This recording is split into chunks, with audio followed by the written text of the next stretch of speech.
حضرت علی رضی اللہ تعالیٰ عنہ نے فرمایا، رشتوں کی خوبصورتی ایک دوسرے کی بات کو برداشت کرنے میں ہے۔ بے عیب انسان تلاش کرو گے تو اکیلے رہ جاؤ گے۔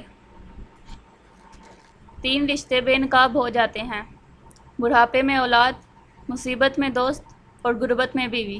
جب آنکھیں نفس کی پسندیدہ چیزیں دیکھنے لگیں تو دل انجام سے اندھا ہو جاتا ہے۔ دنیا بھی بڑی عجیب جگہ ہے۔ جب چلنا نہیں سیکھا تھا تو کوئی گرنے نہیں دیتا تھا، اور جب سے چلنا سیکھا ہے تو قدم قدم پر لوگ گرانا چاہتے ہیں۔ انسان زندگی میں مایوس ہو تو کامیابی بھی ناکامی نظر آتی ہے۔ غرور اور غفلت کا نشہ شراب سے بھی زیادہ ہوتا ہے۔ جو اس نشے میں مبتلا ہو جاتا ہے وہ جلدی ہوش میں نہیں آتا۔ عورت کا جہاد شوہر کے ساتھ اچھی زندگی بسر کرنا ہے۔